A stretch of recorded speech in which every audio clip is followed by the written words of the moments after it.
Hi everyone, my name is Parul. Welcome to my channel Parul English Lab. Today in this session, I'm going to cover one of the most difficult and important topics, that is clauses. I'll tell you what are clauses and their different types. So let's start our today's video. Clause.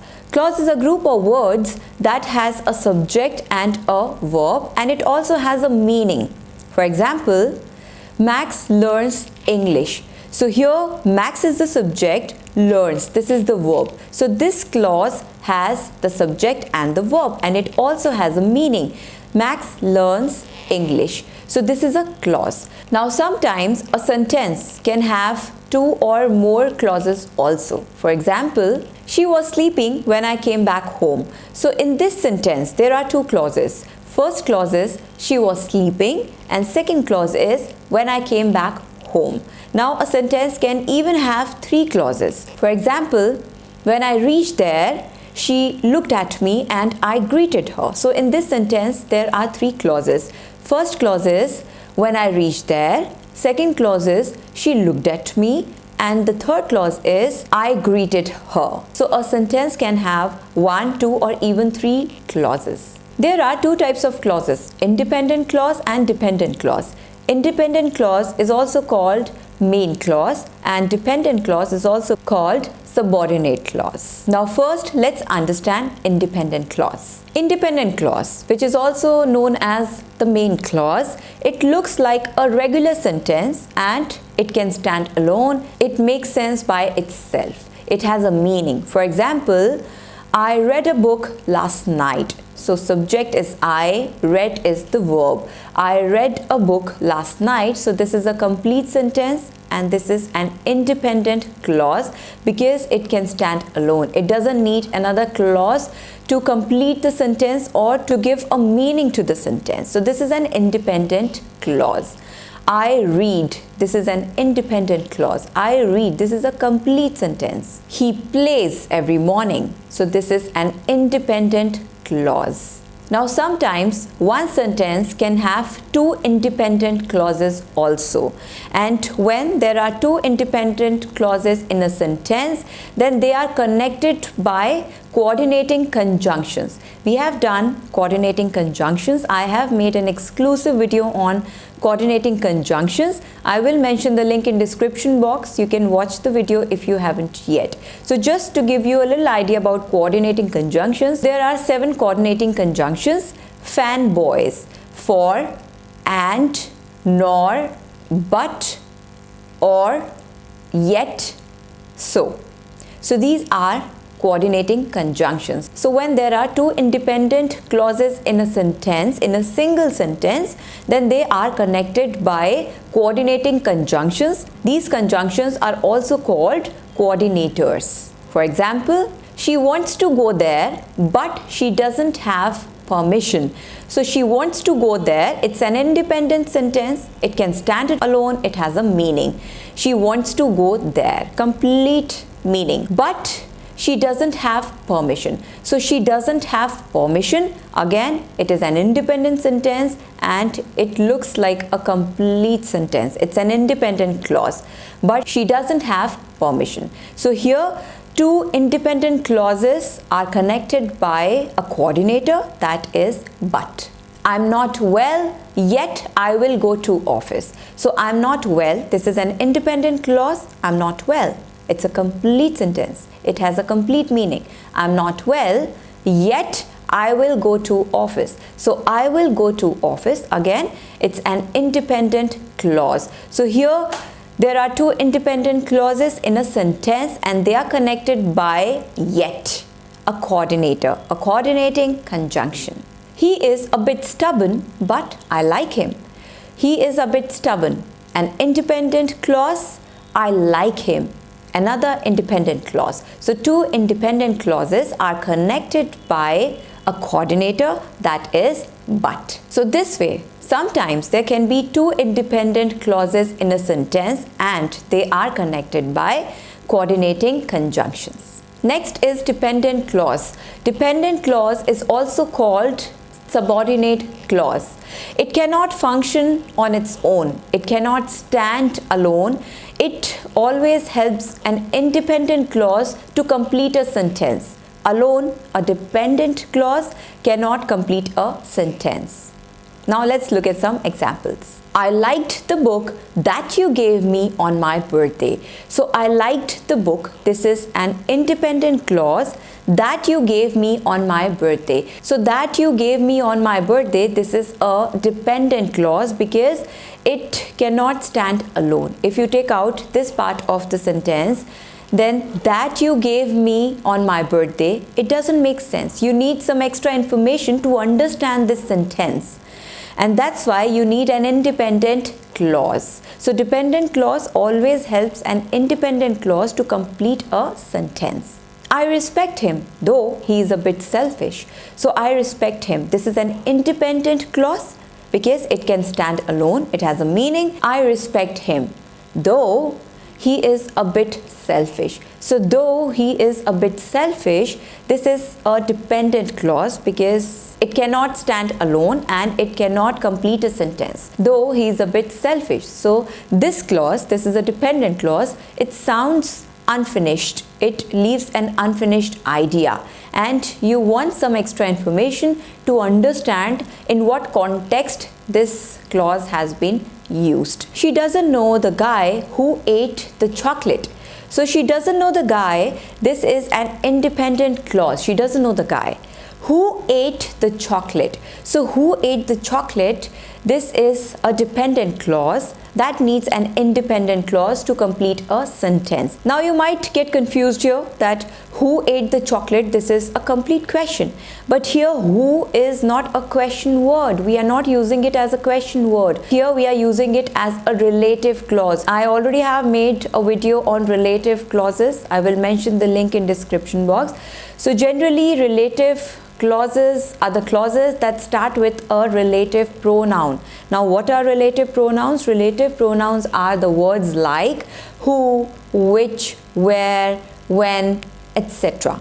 So these are relative pronouns. So relative clauses, they always start with a relative pronoun. So here we are not using it as a question word, but we are using it as a relative pronoun, and that's why we need a main sentence. We need an independent clause to complete the sentence. Otherwise it sounds incomplete.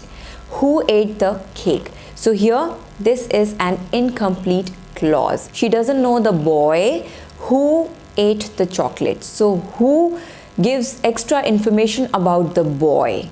That's why it's not a question word here. So don't get confused when you have these kind of sentences wherein these words come in the middle of the sentence, then they don't work like a question word. They work like a relative clause or a noun clause or an adjective clause. This we will understand later. So here all these words, that, though, who, they are all called subordinators, and their job is to connect dependent clause with an independent clause to complete the sentence, to give it a meaning. The first word of every dependent clause is a subordinator. Now what are subordinators? Subordinators include relative pronouns like who, which, that, whom, etc. and subordinating conjunctions like if, whether, though, until, etc. There are three types of dependent clause: adjective clause or relative clause, noun clause, and adverbial clause or adverb clause. Now let's understand them one by one. First is adjective clause or relative clause. I have made a video on relative clauses. I will mention the link in description box. So adjective clauses, they work like adjectives. They function like adjectives. Now we all know what are adjectives. Adjectives are the words that describe a noun or a pronoun. They give extra information about a noun or a pronoun. So adjective clauses, they also function like an adjective. They give extra information about the noun. They modify the noun. And the common relative pronouns or adjective pronouns are who, which, that, whom, whose, etc. Okay, please keep one thing in mind, that they always describe a noun. An adjective clause always describes a noun in a sentence. Now let's look at some examples. I liked the book that you gave me last night. So here, that you gave me last night, this is an adjective clause or a relative clause because it starts with a relative pronoun, that. Okay, that you gave me last night. And this clause, this adjective clause or relative clause, this gives extra information about the book. I liked the book. The book is the noun. I have told you that adjective clauses, they always describe a noun. They give extra information about the noun in a sentence. So I like the book. Which book?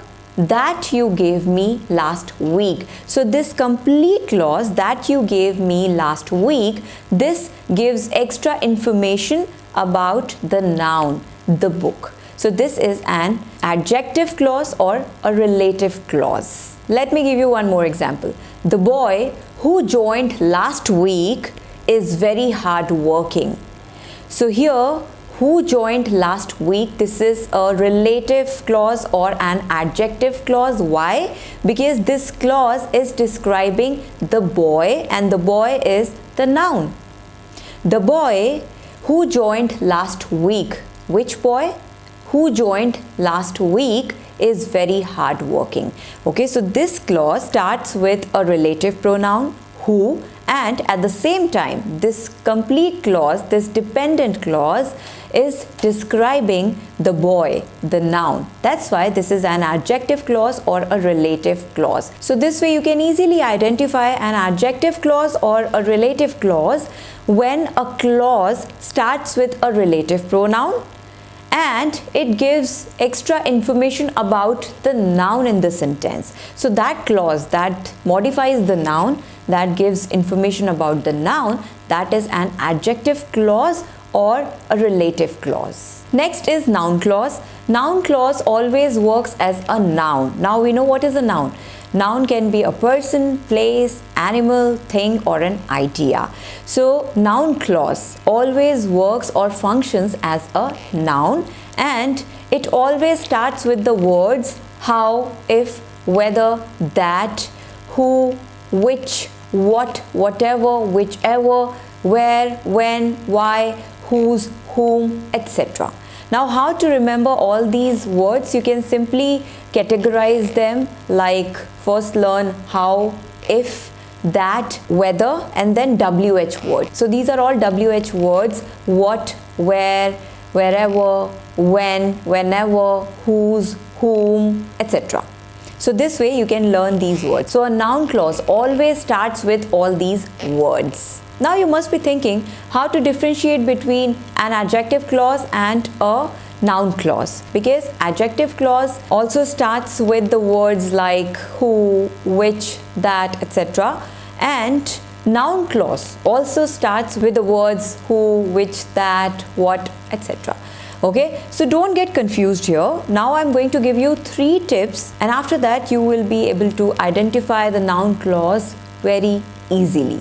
So please listen to them carefully. Now look at this sentence. I like what you read. So what you read, whether it's a noun clause or an adjective clause, how will you get to know about it? So I like what you read. First of all, you have to replace the clause with a pronoun. And after that, if still it has a meaning, that means it's a noun clause. Okay, so here I like what you read. So if we replace what you read with a pronoun, maybe it or that, let's see whether it still has a meaning or not. I like that. I like it. I like him. So this has a meaning. It is a complete sentence. So that means it's a noun clause. Second tip is a noun clause works as a subject or an object in a sentence. So here let's see whether it is working as a subject or as an object. I like what you read. So I is the subject. I like something. I like what you read. So what you read is an object in this sentence. So this means this is a noun clause. And the third tip is that a noun clause always answers the question who or what. So I like what you read. So this answers the question what. What do you like? I like what you read. Okay, so these 3 tips will help you to identify a noun clause in a sentence. Let's look at one more example. Everyone knows how things work here. So everyone knows. First, let's replace this clause with a pronoun. Everyone knows how things work here. So in place of how things work here, I'm using a pronoun. Everyone knows it, or everyone knows that. So this makes sense. So this means it's a noun clause. Now second is, let's see whether it is used as the subject or an object. Everyone knows how things work here. So everyone knows something. So everyone is the subject, knows something. So that is an object. So here, how things work here, this is an object. Now let's check whether it answers the question who or what. Everyone knows how things work here.